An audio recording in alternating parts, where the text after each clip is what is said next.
não está desrespeitoso, não está desrespeitoso o comentário, então eu vou fazer. Porque aqui é o seguinte, tem um princípio, né? É bagunçado, mas tem gerente, calma. Então, a sua crítica não autoriza a sua ofensa. Então, você pode fazer a crítica que você quiser, mas desde que não ofenda ninguém, correto? Então, aqui ele está perguntando o seguinte, ó, explica para a gente porque eu não entendo. Por que o apresentador critica tanto o presidente atual?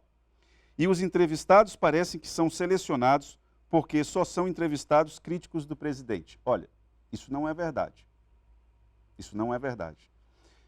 As pessoas que são convidadas para falar aqui são pessoas que ou decidem política pública ou criticam política pública. Quando eu falo criticam, podem ser avaliações positivas ou negativas, mas avaliam a política pública. Então, a minha referência é o que é de interesse público precisa estar no Gazeta Entrevista, seja em qualquer área da gestão, seja agricultura, economia, cultura, tanto faz.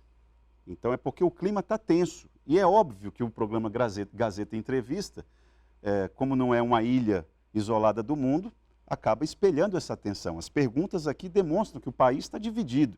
E aqui ele diz o seguinte, professor, o entrevistado, no caso o professor Nilson Euclides, sem noção, praticamente a favor da corrupção no Supremo Tribunal Federal. E aí, professor Nilson Euclides?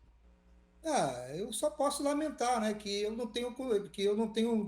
tenho conseguido fazer as pessoas entenderem, né? É difícil quando você, como professor, você elabora um discurso, obviamente, de defesa da Constituição, tentando apontar aquilo que realmente é relevante e importante, e a pessoa consegue truncar essa mensagem e fazer desse discurso de defesa da Constituição Federal e da própria condição de cidadão com direitos civis, políticos, enfim, uma inversão completa. Quer dizer, ninguém falou aqui em corrupção. Aliás, esse discurso de ser a favor ou contra a corrupção, ele é usado constantemente para apaziguar ou então para alimentar essas mentes menos preparadas, né? Se convencerem de que tudo é corrupto, tudo não presta, mas determinada pessoa ou grupo são os melhores e a eles cabem governar e de tomar conta do destino do país. Eu penso diferente. Eu acredito na República, nos três poderes, cada um com suas prerrogativas constitucionais, exercendo plenamente, com toda a liberdade, o poder que emana, obviamente, do povo, porque a Constituição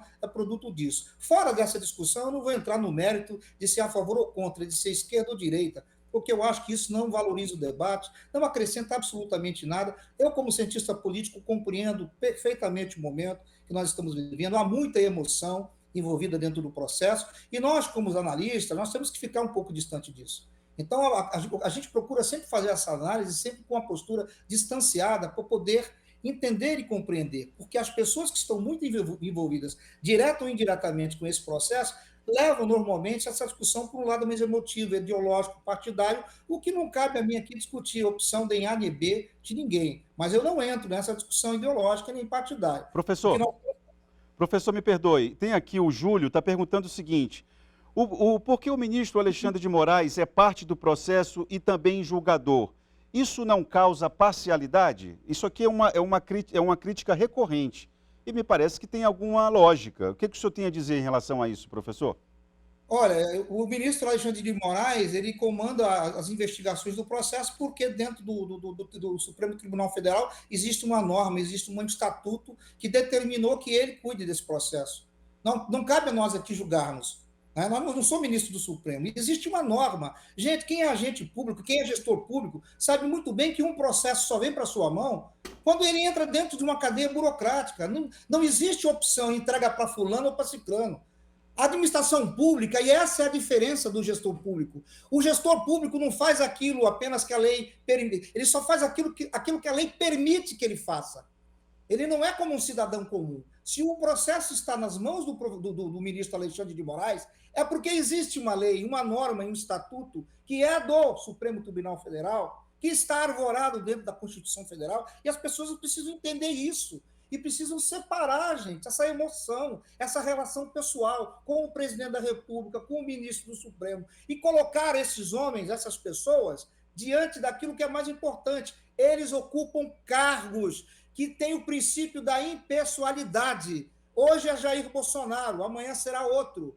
amanhã será outro, não será o Alexandre de Moraes. O importante é que a função e o cargo permaneça, as pessoas passam. E é dentro desse critério de norma, de legislação, de estatuto, que os processos são divididos e distribuídos dentro da estrutura do Supremo Tribunal Federal.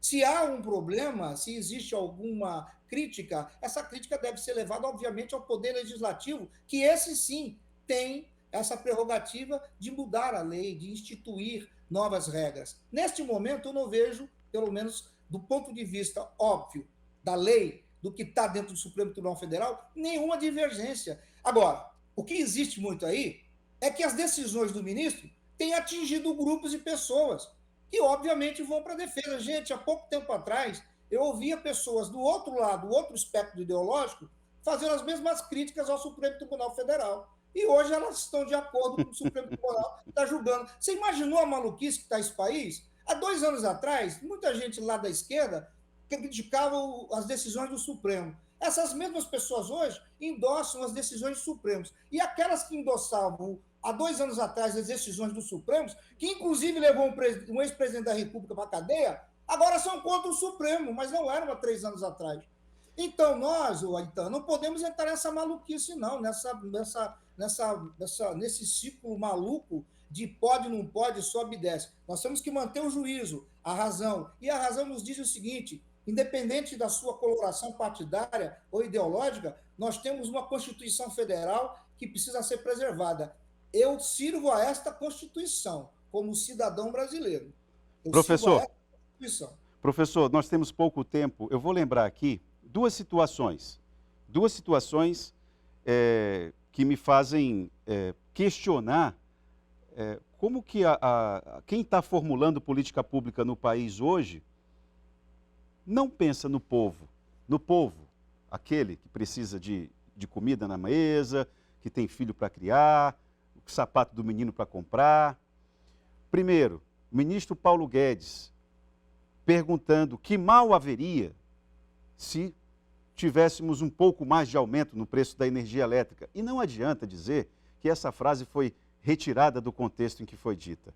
Essa frase não tem medida para um gestor público que formula política pública econômica. E a outra situação foi o próprio presidente da República, ali em frente aos seus apoiadores, fazer o embate entre fuzil e feijão. Quem está responsável pela política pública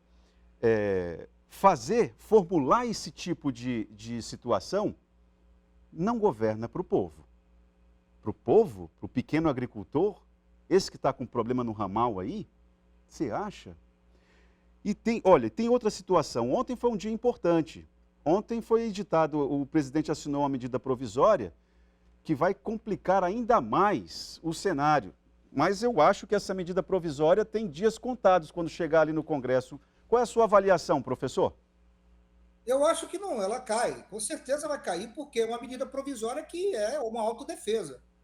O presidente usa da prerrogativa de presidente da República e do dispositivo de medida provisória, que é uma prerrogativa da presidência, para instituir uma lei que simplesmente libera a mentira e a fake news dentro das redes sociais, impedindo que esses operadores das redes sociais possam retirar conteúdo. Claro que isso não vai passar no Congresso, provavelmente vai ser derrubada, o Congresso tem obrigação moral para fazer isso, nós não podemos permitir que esse clima, que já é um clima extremamente hostil, agora seja alimentado também com postagens e fake news, enfim, com toda aquela espécie de conteúdo que só prejudica mais o debate de política. Exato, professor. E vamos lembrar, professor, que o marco civil da internet foi uma construção coletiva que demorou acho que 6 ou 7 anos para ser finalizado, ser aprovado no Congresso. Aí, um dia antes do 7 de setembro, ele edita essa medida provisória para jogar para o público dele, né? Um presidente que ele governa para o próprio público. Ele não pensa no coletivo, ele tem dificuldade para pensar uma política pública coletivamente, né? Eu acho que não só o presidente da República, ele como liderança maior